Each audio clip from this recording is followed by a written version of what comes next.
Welcome, Swish for Real subscribers. We got Wild Dog in the house, Switch and for I'm real, Boogie. baby. And I'm Boogie Bob. We're gonna bring in a special episode to you after last night's NBA lottery draft. Uh, Big Mike, he's got prior conventions, so I'm sure we'll be talking about it on other episodes. But we got just kind of a draft special episode tonight going for you. So Wild Dog and I, we're going to bounce it back, and we might get off target and tangent, but we definitely got some opinions. And so, how's your week been going so far, Wild Dog? Oh man, just trying to take care of business and red tape. It's just that year, and it's just a lot of changes going on. But I'm and holding on, brother. Thank you. All right, I uh, I actually for some people they don't think about normal chores being, but you've been with me the last 2 years in my struggle. I mowed the lawn without having to break it up, front, back, and side on Saturday, and then I did edging and Woo-wee. trimming the next day. So back to back days. So as progress. Uh-uh. Well, to quote a famous announcer for the Mavericks have scaled the NBA mountain and have planted their flag. Woo! Mavs fans that jumped off the bandwagon, y'all welcome to come back. Okay, y'all welcome to come back. Those that jumped off the season ticket bandwagon, some of us we stuck with it, maybe not as much invested, but y'all can come back. Yeah. It's going to be all right. We're going to survive this. So the first question I got for you, Wild Dog, is should the Mavs keep the pick or should they trade the pick? Okay, Boogie. You know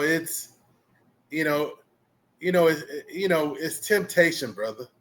You know, there's gonna be temptation, and then there's been leaks out of the Greek freak camp that he's legitimately, looking to, for what's out there. So like it's almost like a soft feel for the market. You know what I'm saying?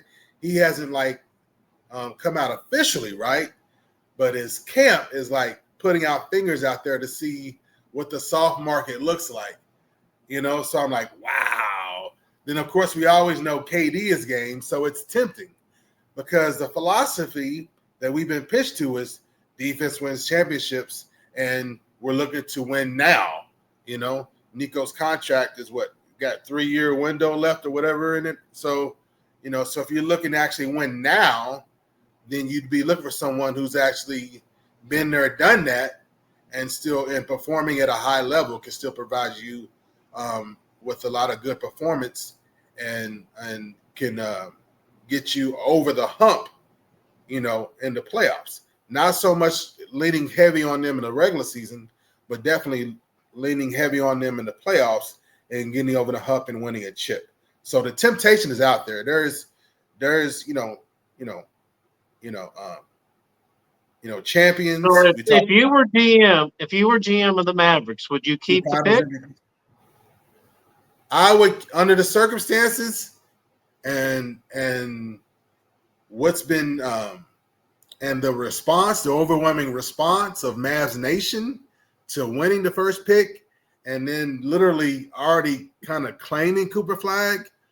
And what happened with sending Luke off to the Lakers. We need a new franchise player. We need a new, legacy player, someone who's gonna, homegrown, come in, and be with the franchise. And we're not, and we're talking about 20 years. Start their career with us, and if they so choose to, finish their career with us. Keep the number 1 pick and select Cooper Flag, and let's start the Cooper Flag era. And that would be a huge way of, saving Mavs Nation, starting some healing. Again, getting the number 1 pick, getting Cooper Flag has nothing to do with Nico. Has nothing to do with what he's done, directly or maybe indirectly, but not directly. It has nothing to do with Luka. It is what it is. This is huge, and for the organization, this is, if nothing else, at least we got this. And the timing is perfect. Not next year, not the year after. No suffering. Like, the timing is perfect now. For all the negative drama we've been through, this is a huge positive jolt, and moving forward. So you may remember doing this as a Mavs Maniac Dancer. For the subscribers that don't know, Wild Dog was a Mavs Maniac Dancer for 12 years. But remember when we used to do this and then shock them? And then we rub this and then we shock them, and then all of a sudden they start dancing. That's kind of what happened. The fan base has been dead for 3 months, and last night was kind of like someone got the defibrillator out and said, "All right, let's wake them up." Boom. So we're not in Arizona, but it's like the mythical bird, the phoenix. It's like we were in ashes, dude. But for this rebirth, it's huge. Well, I've been following this guy. I think on one of our previous episodes, I talked about him. So I would be happy either way.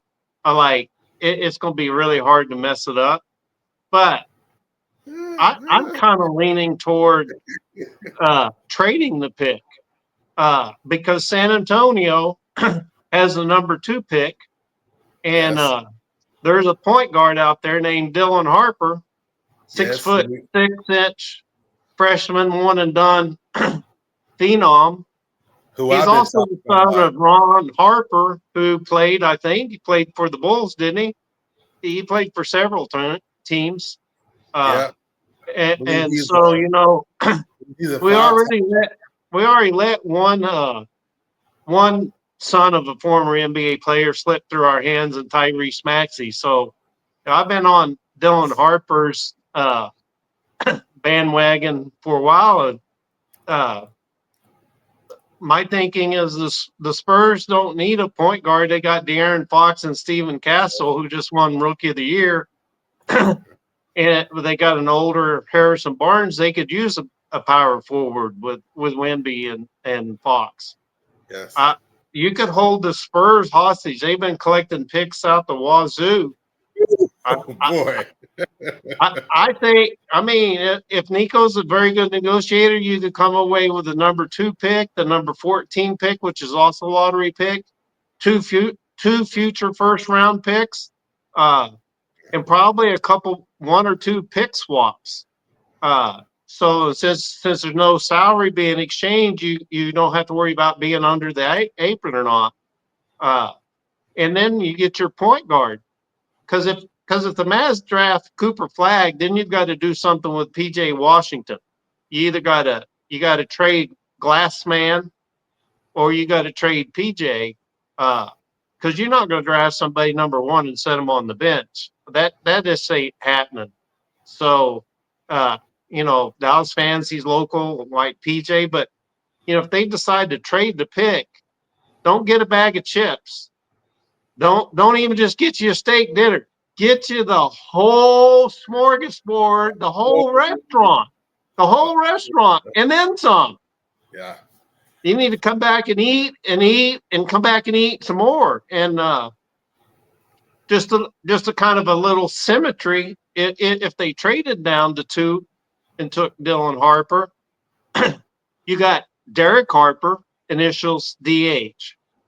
You got Devin Harris, who they took, initials DH. They get Dylan Harper, initials DH. So a little Mavs, little tradition there, another point guard with initials DH. And we kind of know how the first 2 DHs turned out.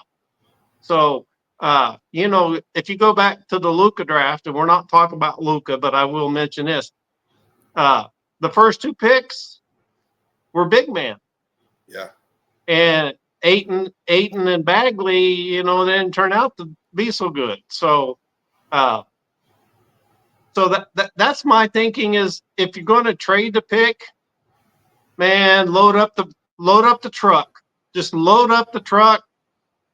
Still get a good player. If it ain't the second pick, then you keep the first one and do your business. So that's my thinking.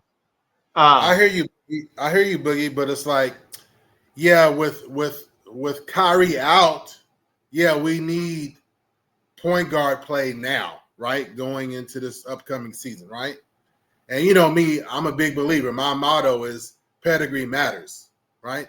And yeah, I just looked. Ron Harper is a 5-time NBA champion, so the apple cannot fall that far from the tree. Okay, So, so I had the initial thoughts too. It's like, oh man, it's like we need a point guard right now. I know we brought up a point guard, and it's like that would be good for now.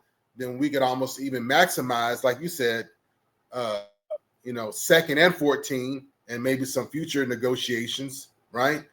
In order to help fill out the team, because role players matter. You have to have the role players like Shaq. But at the same time, the tradition is pick the best player possible. And any intangibles, like any kind of fallout that might come from that, like our homegrown, PJ Washington or anything like that, that's secondary. That really shouldn't even come into a factor. well, Because let's just say hypothetically they traded with Spurs and got the number 2 pick I and got got, Dylan Harper. He I would follow you. I'm with you, brother. I follow you. And Harper would then still be considered homegrown. I'm agreeing with you, brother. But let me finish. Let me wrap it up for a second. But right. So there's the two frames of what I look at, and most people would look at it. But then when we come to the situation of what we've been through recently, okay, Nico has gone too far, and he's lost the trust of the fan base. To trust Nico, right, to trade down and manage a successful, package, which he didn't do with Luka, which would have actually been much easier to do with Luka than it would be, trading down with this draft. That's the issue, brother. I'm in agreement with you, but the reality is the fan base and in part, perhaps even the organization, what trust level is it that Nico would be able to pull off this trade down with the nice package? Because we didn't get that with Luka, and that would have been an easier deal to make with getting multiple first round draft picks and to support that was Mark Cuban's clapback. He wouldn't have done it, but if he was going to do it, he would have definitely gotten players and multiple first round draft picks for Luka Doncic. So to trust Nico and team to do now in this draft what they didn't do with Luka, no. Let's just keep it simple. Let's keep it simple, brother. Yeah. And I hear you. And that's why I said I'm good either way. And I texted you last night and Big Mike.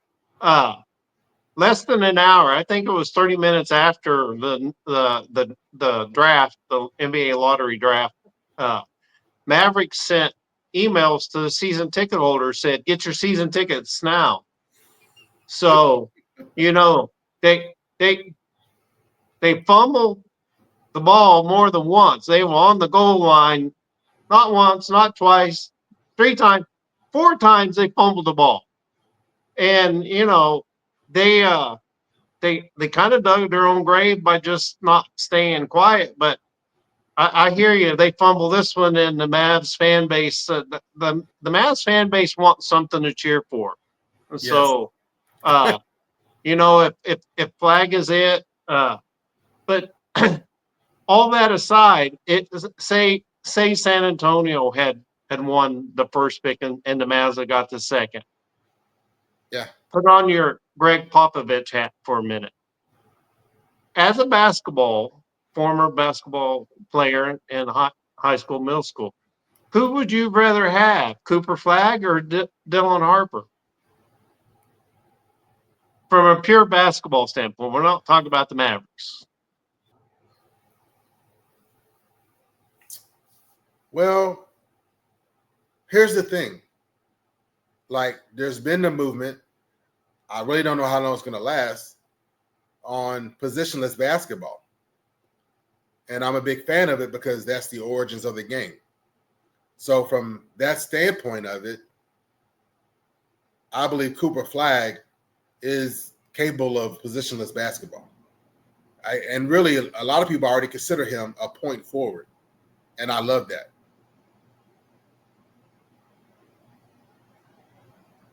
So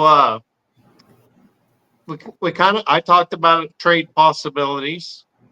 And before the show, you and I were talking about, I guess they leaked out that they're taking Flag, and Giannis has been quietly making some noise. But other than the Spurs, do you see trade possibilities that would endear Mavs fans to, or would it just be another, he ain't one of ours and we just acquired him? Yeah, brother. I mean, okay. I don't want to go too far off, but let me give an example, right? Because we're old school, right? And a lot of even the newer fans, like with all this going on with Luka. So between Luka and then we're old school, if we go back to 1981, right? The last time, the first and only other time that the Mavericks have a number one pick. And we got Mark Aguirre, right? Consensus All-American, first, consensus number one pick, everything, right? And we had him through his initial contract, and then we shipped him off to Detroit. And then he went to 3 straight finals with Detroit Pistons, winning 2 out of 3. And then we have a history, even with the 3 J's, we traded off Jason Kidd and then had to get him back in his later years and then won a chip with Jason Kidd. And we can go on, but there's a such thing as a farm system. And not talking baseball, we're talking basketball. And way too often we have traded away our young talent for now, or for what we call ready now pro players. And I believe us old heads are tired of it, and the new kids want someone they can, identify with. And the response is overwhelming that even my own son was like, Dad, we got the number one pick. Dad, we got Cooper Flag. He's so excited, And my even my little, basketball head twerks of suggesting like, well, hold up, son. We might do this move or that move. And it literally offended my son. Any suggestion that we would trade back and do this, or that there was better moves that we needed that could be for now and the future, it offended him. He objected to it. And it was like bursting his bubble. And that is what it is, Dirk was homegrown, 21 years with us. That was the expectation with Luka. We've been watching him since 2011. We drafted him homegrown. That's what the fans expected, that he would retire with us and we would hang his jersey in the Raptors.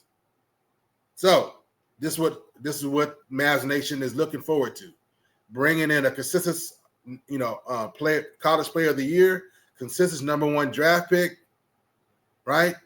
And him staying with the team as long as he wants to stay, take care of him, have him play 20 years with us, and retire his jersey up in the Raptors. So that's the Mavericks culture. That's what we're on now. We're not on this Nico thing with win now, trade, doing all this crazy stuff. We want a homegrown player, someone we identify with, someone who's part of our culture, and we look forward to going to the games. We look forward to turning on the TV and watching. well, I hear you there, because after the trade, nobody wanted to go to the game. So see what we're on. We're on that. Other teams can flip flop and hire mercenaries. The Mavericks, especially since Dirk, right? We've been on something else. That's what we look forward to. We look Yeah, forward we're not the Raiders of the NBA. That's for yeah, sure. we're not about that. And the Matt Nico and the Goober, I mean the governor, have learned that the hard way. Get us a franchise player, rotate and do whatever you got to do around them, but keep them. Even Dirk, from our first finals appearance, right? It was him and Jet were the only two left. So we're not naive. You know, we get it, right? So, you know, from the 2006 finals to winning it in 2011, there was only Dirk and Jason Terry. You know, my son's, you know, godfather and namesake. You know, right? Right? Those were the only two left. 5 years. So we get it.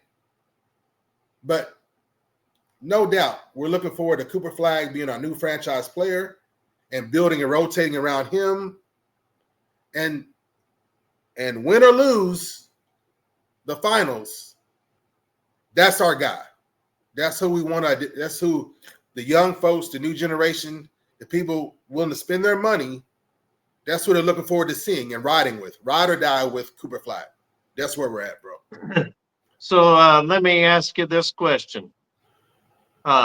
There's all kinds of memes on Facebook and ESPN with Cooper Flagg and a number 2 jersey. So you had Derek Lively, who currently wears number 2, who's from Duke. And you got Cooper Flagg, who wears number 2 from Duke. Does Derek Lively give number 2 to Cooper Flagg so the Mavs can sell more jerseys? I think the Puke Dukes can work that out themselves. I noticed that, but I didn't take anything to it because it's just he wears number 2. That's Mims or whatever. But you know, so when you come, the reason I asked that is because Luka had always wore number 7, and Dwight Howard, or not Dwight Howard, Dwight Powell, Yeshua, one of our favorite players, longest running Maverick roster player, had number 7. So Luka came up with 77. Yeah, that's our tradition now. So yeah. So Cooper Flagg could come up with deuce, and that could really work in marketing too. So, but you know, but the Puke Dukes will work that out, and it'll be just fine. But and traditionally, then you know it would the way we've done it, it would be 22. Keep your 2. We'll just double up on your 2. How's that? So moving on to the next question. You know, it doesn't matter what draft or what player. It doesn't even matter whether it's football, basketball, hockey. The sports world loves comparisons. They like he reminds me of so-and-so, or he reminds me of so-and-so. And I'm going to throw out 3 names that I think maybe is a comparison for Cooper Flagg. All right. Couple of them are old school. Detlef Schrempf, about the same size, same position. I feel you there. Tom Chambers, good defender. Okay. And then my friend sent me a comp, which is probably the best as far as a two-way player. And we even talked about him on our podcast a few weeks ago. AK-47, Andrei Karolinko. He could score and he could defend. Yeah, we just covered him the other week, didn't we? Yeah. Oh, man. Yeah. So what kind of comparison? I don't know if you watch any Cooper Flagg. I watched him during, the NCAA tournament. But what kind of player does he remind you the most of? You know, Dirk got compared to Bird, but what kind of player does Cooper Flagg remind you of? Yeah, I mean, these days that's kind of cheap. When I've heard, people going in about comparing him to Bird, and it's like, why? Because he's Caucasian. I mean, Bird's a forward, and then Cooper does do okay at the 3, but he's not a shooter like that, And so I don't know. I'm old school, black and white. I watch a lot of film, and I was like, I thought to myself, who would I compare him to? I wouldn't say just go cheat with Bird. And then all of a sudden I had this memory, this flashback of a Hall of Famer I met. And and it was a football conference and nobody was really talking to him. And he's like, wow, dog. He's like, why am I here? I was like, brother, take that money, take that check. I said, you're a Hall of Famer.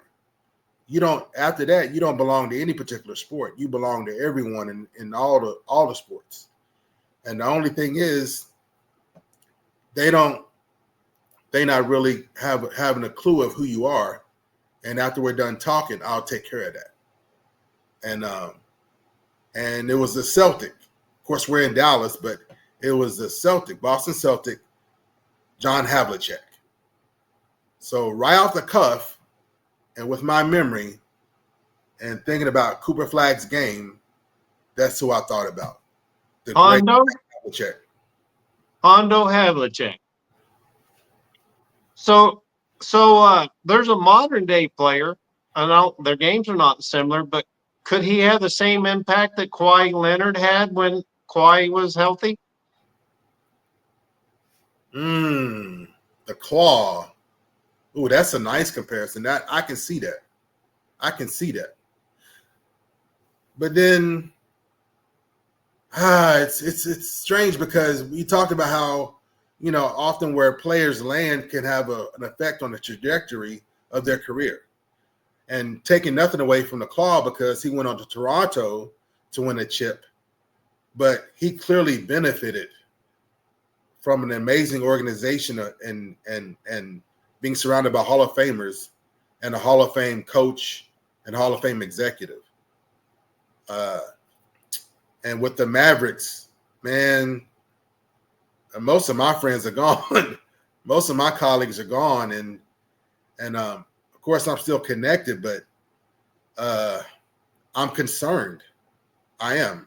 And when Cooper Flagg, the Mavs won the number one pick, and Cooper Flagg was like, I felt it, I felt it. But I would hope and think moving forward that we can regain our foundation. We can gather, Mark Cuban's still there, we got players, Dirk's fell off, but hopefully we can get Dirk back around. Michael Finley is still there, assistant GM. With the video clip you sent me of the celebration, there was faces I didn't recognize, but it's almost like at least a third of the room I recognized and people I knew, that I go back with. So, it was warming and heartfelt, and I think this is going to be a huge boost and a huge turn, not just for the fan base, but for the organization as well, So I'm really hoping that Cooper Flagg gets what he needs from the Mavericks, and we can, get him on the right trajectory, like Rookie of the Year and first team, All NBA, That sounds good to me. So you and I, and this I kind of borrowed. You have a saying about pedigree matters, and yes. 2 years ago we were sitting in the Echo Lounge at the NBA draft party, and this guy was giving us the lowdown that they'd traded down, and they traded out of the 10th pick, as everybody knows, and got Derek Lively, who has his mom or dad had played. But as we were sitting there watching the draft, I remember counting, because you and I had talked about it. I think it was 7 lottery picks, maybe 7 out of the first 10 picks either had a brother, mother, dad, cousin, some relative that had played in the NBA or had played basketball or had sports pedigree. So we already talked. Yeah, because we initially was like 5 between the two of us, right? We're like, oh, that's 5. This and that we both knew, right? Yeah. And then we got on our phones and we found 2 more. So the seven, at least 7, It was at least 7 that we know of. And then, I didn't find out until after. I think it was actually the next year in the second round of that draft. Golden State took Jackson Davis, who was Dale Davis's son. Mhm. So if you count second round, that's 8. But there were 7 there in the lottery. I remember that night. So we And- already talked about Dylan Harper being the son of Ron Harper. There Yeah. was one I texted you the other day, and I didn't. There's a couple I don't know if they're in the draft, but Jason Richardson's son, Jace Richardson. Yes. So, what are your thoughts about him and any other pedigree sons, like maybe Boozer's sons, or uh, Jermaine O'Neal's son? Any that are coming up, not maybe this year, that But you've just got to in beat general, on? Boogie, it's like we sleep on this, and I don't know why we sleep on it. And again, I always keep thinking about the time I had with Commissioner Stern, and genealogy is one of the things I brought up, right? That as an organization, they had the means, to track, player genealogy, and to make sure, especially at the time I was speaking more about Sabonis, and that any player that we identify, male or female, of the Sabonis line who has skills to then change their last name to Sabonis, right? And be given the resources and access to develop their skills further, because that's what's better for basketball and better for especially for the push for basketball being global, which is number 3. So in America, it's 2 things that happen. They get overrated really early, and coaches and scouts get a bit disappointed. They disappoint themselves by setting their standards too high too early, or they're completely dismissed because they're not their father, they're not their mother. They don't see what they saw in their mother or father or cousin or uncle or whoever, and they get dismissed and they fall completely under the radar. So this year, the only one that seems to fall under the radar properly is Jace Richardson. And then so many of them are being slept on. So there's deals to be had, with bringing in with pedigree players. They grew up, like the Curry kids around the NBA, around the sport so strong, understand the culture, understand the work ethic, and have the resources for the proper training. And for me, it's really a no-brainer. If it's comparing one player to a pedigree player, and I think you were trying to hint at it earlier when we talk about trades, I'm going with the pedigree player, right? Because Steph Curry, he's a Hall of Fame legend, right? But there's absolutely nothing wrong with Seth Curry. Oh, he sucks. No, he's good. He just sucks compared to his brother. Stop comparing him to his brother. Stop comparing him to his father. Anybody that holds the NBA record doesn't suck. And his dad, Del Curry, was a pretty good player for Charlotte. Yes.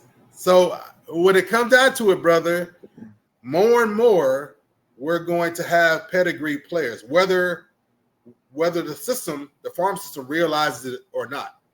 Just like we talked about Vince Carter, right, and Tracy McGrady, both being in the NBA and not knowing they were cousins, right? Yeah, did you hear the latest story that came out on that? Did you know how they found out they were cousins? Yeah, I saw that. Tracy McGrady was doing a podcast. He was like, wait, he was at a family gathering. I don't know if it was a family reunion or not. He's caught up with his grandmother, and his grandmother was talking to her sister. So his great aunt, and and in the introductions, and then VC's grandmother was like, yes, I have a grandbaby that's in the NBA too. And Tracy McGrady was like, who? Oh, really? You You got a grandson? Somebody else in the family is in the NBA? Who? And she was like, yes, Vince Carter. He was like, Vince? He was like, get him on, Andy, get him on the phone right now. Get him on the phone. And then so Vince Carter's grandmother called him up, and Vince Carter was like, Grandma? Like, your first thought is like, something happened? Is something wrong? Grandmama's calling me directly. So he called, hey, Grandma, what's going on? How you doing? Like, how you doing? You okay? And she was like, yes, I'm just here. And somebody want to talk to you. And Tracy McGrady gets on the phone, like, Vince, this is T-Mac, man. He's like, and then they connected and realized they're blood relatives. Yeah, I think his first words were, hey, cuz. In the South, that's how we always say, hey, cuz. And then both ended up with the Toronto Raptors, So maybe it's a good thing that the NBA and the Raptors didn't know, Yeah. So there's you and I will have to go back and look at this guy. But you and I, 2 years ago, and your son Jet, we went to a Lake Highlands versus Richardson game. Oh, yes. And that house was a rockin'. My ear is still ringing, brother. Yeah, it was loud. Boy, that was nuts. You couldn't hear your own brain think it was that loud. And that young man trying to hit a free throw, and the ground with everything was shaking. I was like, my heart poured out for him. Yeah. Yeah. So there were 3 notable players in that game. Mm-hmm. Cason Wallace, yes. who the Mavs traded with Oklahoma City. He's with Oklahoma City now. He's a defensive player. He scored a lot. But Rylan Griffin, whose mother blessed us with tickets. Who had some. Yes. But the third player that we went to go see that night was a sophomore. His name was Trey Johnson. Trey Johnson, baby. Trey Johnson, local guy, took Kimball, took Lake Highlands to the 6A state championship. Yes, sir. Yes, sir. He's ranked number 4 in Jay Billis's top prospects. Smart man. So, you and I got to see them prison. I saw Trey Johnson a couple other times. And I remember reading an article. I think he had brother or somebody that played sports. I don't remember. But he could be another one of those pedigree matter. I remember seeing Tyrese Maxey. I only saw him one time. And that's all I needed to see. I saw him in warm-ups, and he was practicing 3-pointers. And not just high school 3-pointers or college. He was I could tell just from his distance, he was shooting NBA 3-pointers. Yeah, he was shooting deep.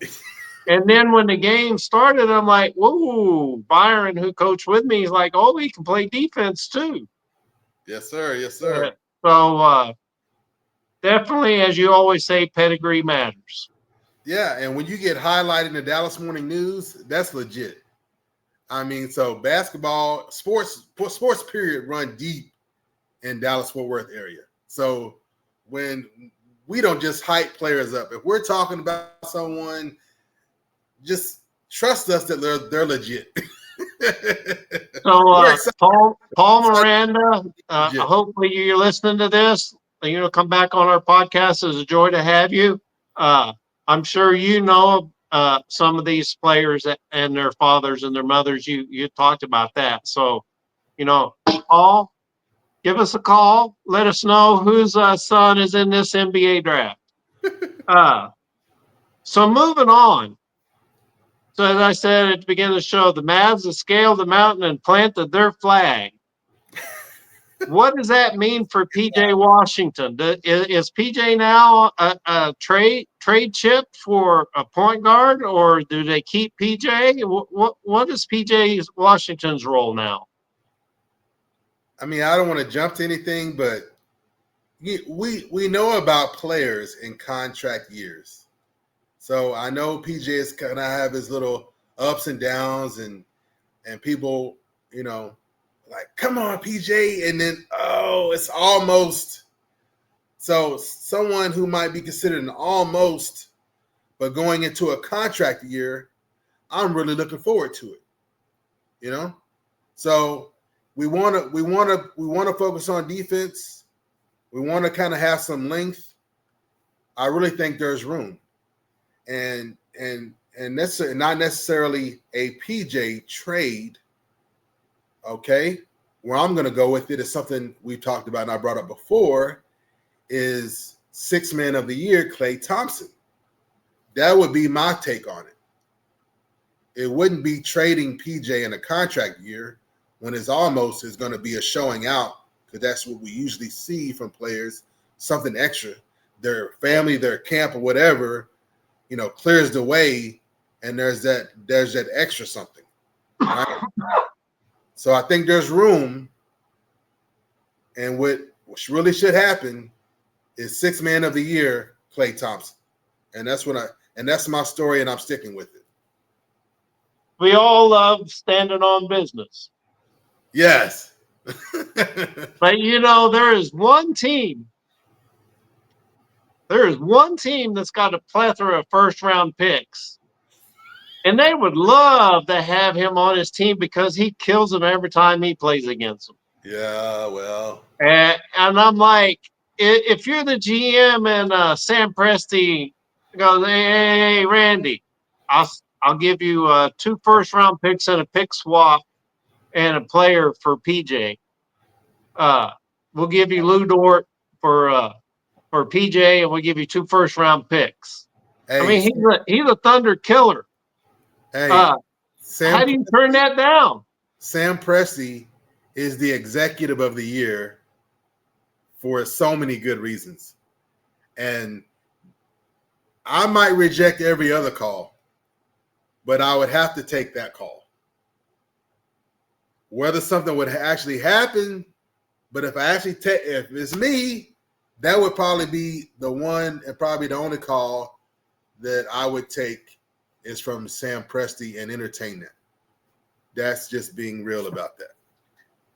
And they got like 20 picks over the next 7 years. So they're not enough roster spots for them anyhow. And they're already so good, it's like they're running out of room. Their bench is strong. So it's like, I mean, you can always some ways of improvement, but my goodness, I mean, barring any kind of crazy injuries, which we know happens, I mean, what are they going to do? I mean, what are they going to do? They've carried the West number 1 2 years in a row, and you see how they're flexing now in the playoffs, and it's like, my goodness, it's like, yeah. I think eventually they move those picks for some superstar. Yeah, New York had a plethora of picks, and they sent 5 for Mikal Bridges, and I don't know if you saw the highlight. And prayers for Jason Tatum and a speedy recovery. You don't have to necessarily like the team or the player, but I never like to see a player get hurt or injured, And he's 27, but honestly, that's a year, Boogie. Yeah.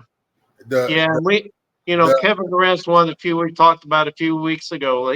Kevin Durant's one of the few that's come back from that injury. Most of them come back slower. Yeah.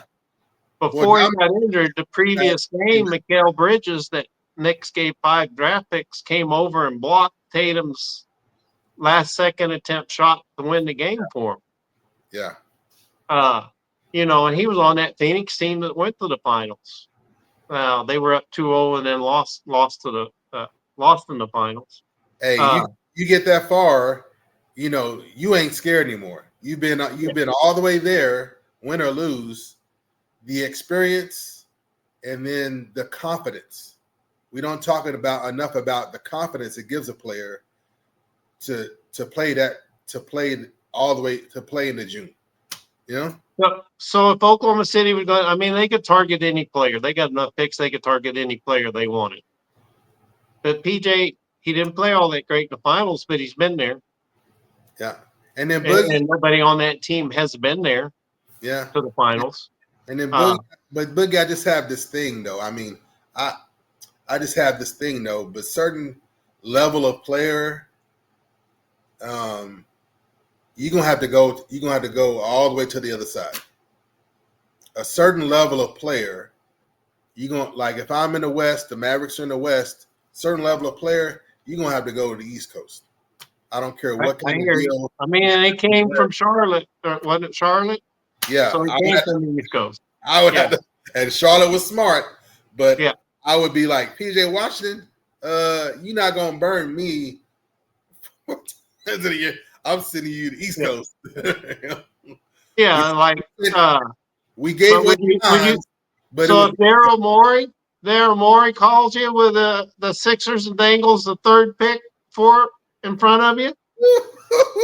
was don't do me like that. We know we Sixers fans. We know we came up Sixers fans. Don't do We both are Sixer fans, and he would I'm pick really drooling. good next to Embiid I'm drooling. and Paul George. I'm literally drooling, dude. Salivating. Yeah, then you could root for PJ and the Sixers at the same time. Hey, don't make me go put on my Sixers shirt. Well, it's speaking retro. of It's retro from the 70s. So I'm the Mavs weren't established in the 80s. So what was I doing? so Yeah. speaking of the Mavs needs earlier, what point guard should Nico go pursue if they decide they want to trade somebody, even if it's Clay or PJ? PJ is kind of a homegrown in that he went to Frisco, so he's a local boy. But if they decide to move Hardy or somebody, and maybe the Lakers pick they got to go get a point guard, what point guard until Kyrie comes back? What point guard would you be looking to trade for?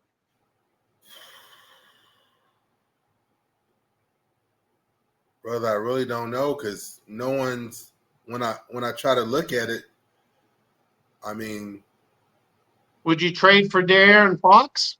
point If guards. the Spurs take Harper, would you trade for De'Aaron Fox? But that's why I was saying point guards kind of got cleaned up the last couple of years. And what would it take? How much would it take? You know what I'm saying? For any of these teams to give up De'Aaron Fox or even a Chris Paul, So again, I was kind of thinking maybe like someone who's, kind of have an open mind about it, kind of have a new way of thinking about it with going more, positionless and trying to find someone who's perhaps, not necessarily a point guard, perhaps a point forward, possibly even a point center. Like Najee Marshall did at the end of the season. Exactly. So there's one free agent out there. He's one-dimensional, and I think he's got a 1 year. He's got a player option.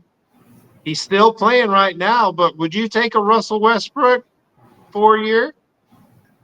Man, the Nuggets is not letting him go. The Nuggets are not letting him go.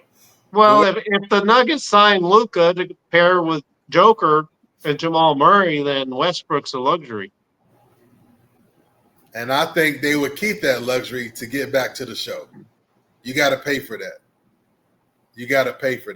But that's what I'm saying. Like, now it's possible, but the way point guards have been grabbed up the last couple of years, I'm like, these teams even stack it.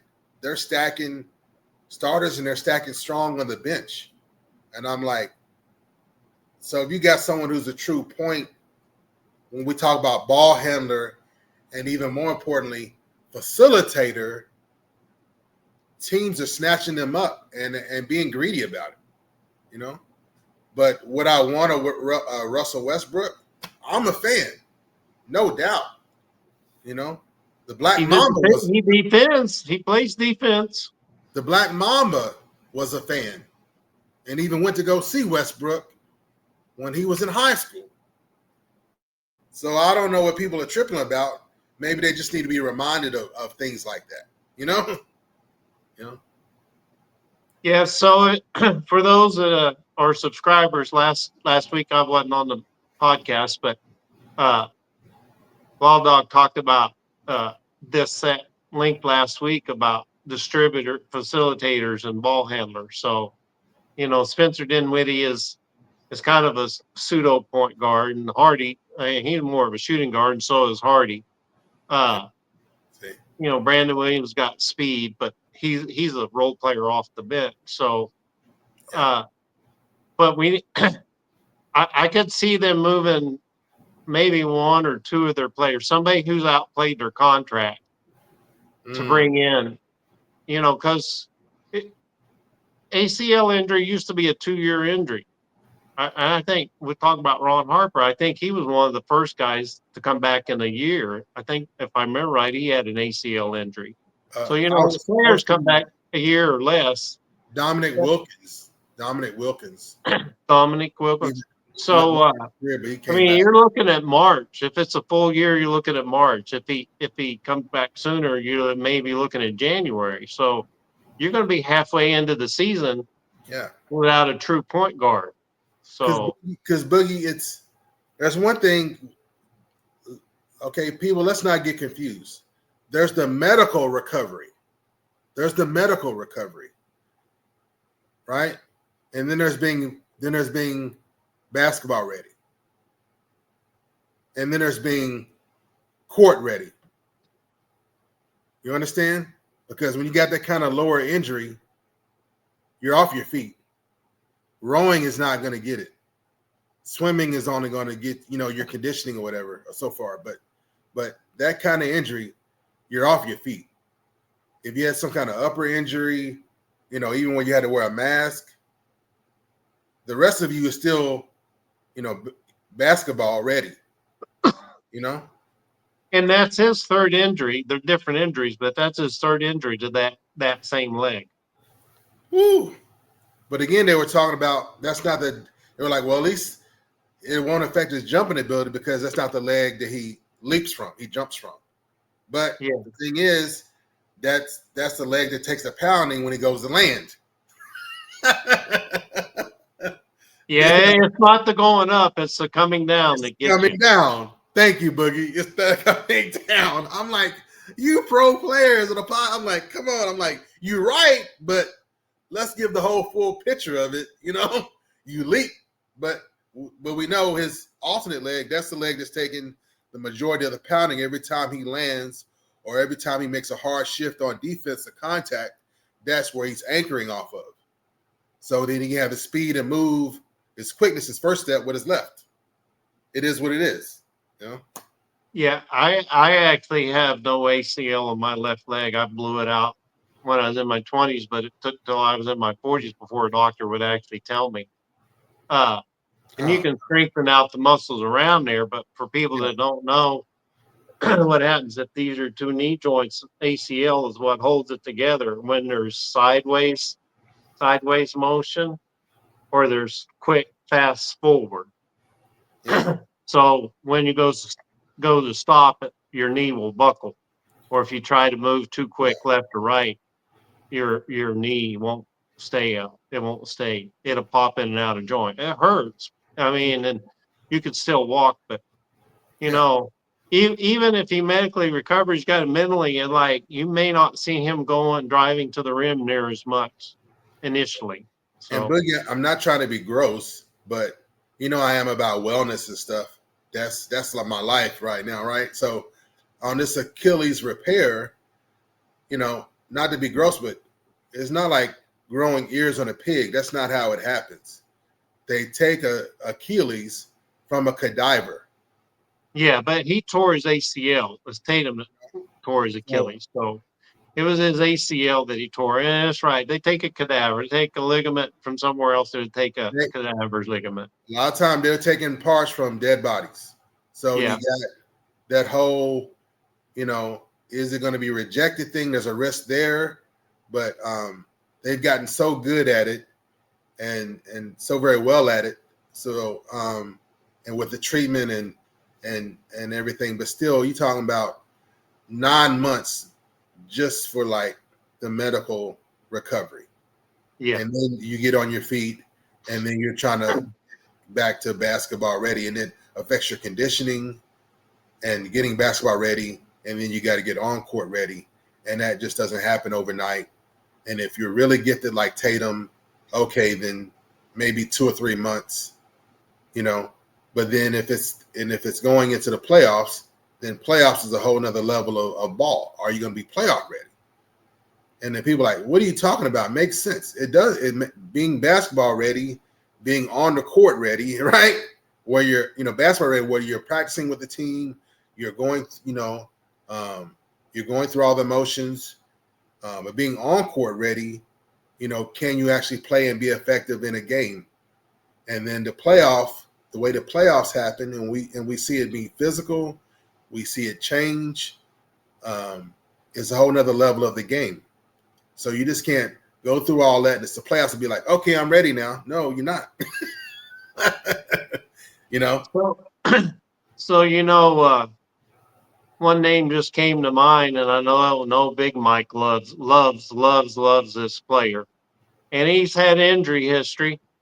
We could add to our glass collection, but LaMelo Ball might be available from Charlotte. Hey, talking about pedigree, So, if Nico doesn't do something at point guard, it's going to be a rough first half of the season. I think Coach Kidd will find a way for them to win. It's not going to be the same style of ball that we've seen for the Luka era, but for the Cooper Flag era, I mean, I can see them running the old Avery Johnson plays where they post AD up at the top of the elbow and operate there and more free flowing offense, with Cooper Flag and PJ and Derek Lively. I could, like, the one thing Cooper Flag that I will say, my friend, is the one thing that Luka brought. Cooper Flag has gravity. You can't just leave him unguarded. Now his shooting will improve, but people will play off of PJ. They're not, but you can't with Flag and AD both on the court, and Derek Lively or Gafford to clean up. You can't double team. If you double team, you're gonna get killed.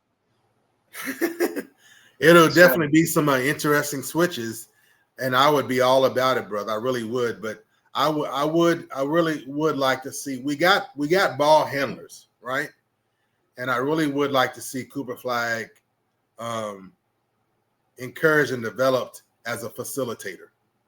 I really would. Yeah. And I mean, Joker's shown us you don't have to be a point guard to be a facilitator. Hey.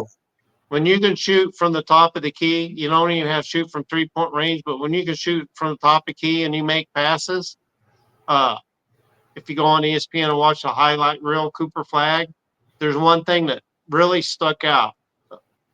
He's a very accurate passer. And I think that's the biggest thing other than the highlights, that's the biggest thing we missed from Luka's game was his passing ability. They were fancy, but the shooter never had to move. So, I think Cooper Flag's going to be very, very good passer for the team. And the thing with Luka and a lot of the pointless, players now, it's about being efficient, but on the other hand, also, not being predictable. Like, I know exactly what you're going to do, and then, the defense gets the best of you. You know what I'm saying? So it's something that needs to be developed. It really needs to be developed and nurtured and some a little bit of understanding in like with like the turnover to assist ratio, you kind of have to get some leeway there. So that's where I mean, like working with someone and being developed, because there could be a little bit of, a gap, a curve there. But I think and even within this first season, it's definitely worth it, because you have, you can make that turn, for the better after the All-Star break, for everything to be gelling and coming together. So if it struggles in the beginning of the season, don't sweat that. We need to be having it together, our game, our style and our game together, coming out of the All-Star break. So the first half of the season, don't sweat the little stuff as long as we're rolling as we come out of the All-Star break. So I think we can do a situation where we have utilizing ball handlers and then developing and utilizing our facilitators, including Anthony Davis. So, Cooper Flagg turns 19 on December 21st. He's 18 right now. He's 18 right now. Yeah. He turns 19. Young man. He's young man. So, Nico, put it on cruise control and just ride it for 15, 20 years. Okay? Yes. Put just the cruise control on. You don't have to do anything else. Don't get fancy. Don't get cute. Don't go too far. There's nothing else for you to do. Cash that check. Yes. Go into the office. Say, yeah, okay, we're good. Go home. Cash the next check. Say, we're good. Go home. And Mavs fans, come on back. Come on back. It's okay now. It's okay now. It's a safe space now. Mavs fans for life. MFFL. Enough of the other acronyms. MFFL stands for Mavs fan for life. Okay? We survived Ross Perot. We can survive the governor, Patrick Dumont. Okay? Nico's the general manager, but remember, Michael Finley is his assistant. We're stabilizing. All right? We are stabilizing. So thanks for coming on tonight. This is a special episode. I hope all the listeners enjoyed it. Tell the folks where they can find you on social media. Hey, I like staying out of trouble. I keep it simple. I almost do everything on YouTube these days. Pretty much everything on YouTube. So that's where you can find me at Wild Dog 357 on YouTube. Again, that's Wild DOG 357. Always representing Swish for real, baby. Big Mike, we got you covered. Swish for real. Well, thanks, everybody, and I hope you enjoyed the show.